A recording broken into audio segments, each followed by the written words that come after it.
नमस्कार. विकास वाघमारे, भाजप जिल्हा सरचिटणीस, सोलापूर. आज सोलापूर विधान परिषद निवडणुकीच्या निमित्तानं सगळीकडे सोशल मीडियाच्या माध्यमातून आपण बघितलं असेल की सोलापूर विधान परिषदेच्या निवडणुकीसाठी काँग्रेसचे उमेदवार फतेपूरकर यांचा काँग्रेसच्या वतीनं निवडणुकीचा अर्ज काल भरला होता.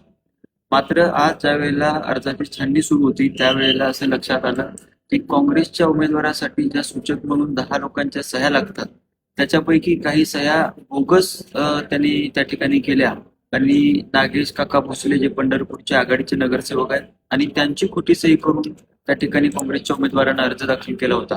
आज ज्या वेळेला नागेश काका भोसले यांनी त्याच्यावर आक्षेप घेतला आणि तक्रार करणार अशा पद्धतीची त्यांनी भूमिका घेतली त्यावेळेला तो अर्ज बाद झाला.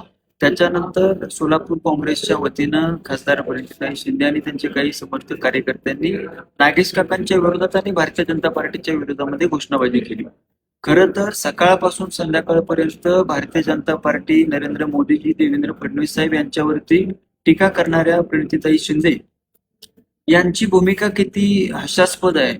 ज्या काँग्रेसला या जिल्ह्यामध्ये 10 सूचक आपल्या स्वतःच्या चिन्हावरती निवडून आलेले आपण देऊ शकत नाही, ज्यांच्या सह्या मिळू शकत नाहीत, ती भारतीय जनता पार्टीच्या सरकारवरती टीका करतात. खरं तर प्रणितीताई शिंदे यांनी जितका वेळ या सरकारवरती टीका करण्यासाठी घालवला तितका वेळ जर प्रचारामध्ये दिला असता तर कदाचित काँग्रेसचे जास्त नगरसेवक निवडून येऊ शकले असते.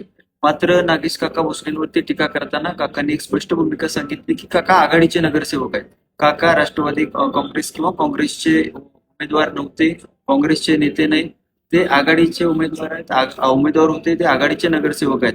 आणि अशा एखाद्या ज्येष्ठ व्यक्तीच्या नावानं खोटी सही करून उमेदवार अर्ज दाखल केला.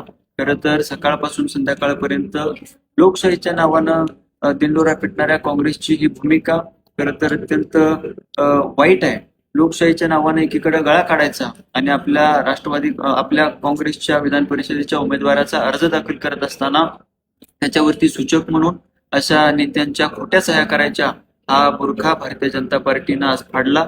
त्याचा थया नाच आज महाराष्ट्रानं बघितला. काँग्रेस आज सैरभैर झालेली या महाराष्ट्रानं बघितली. खरं तर हा बुरखा फाडण्याचं काम या ठिकाणी नागेश काकांनी ज्यावेळेला भूमिका घेतली त्यावेळेला ती सगळ्यांच्या समोर आली.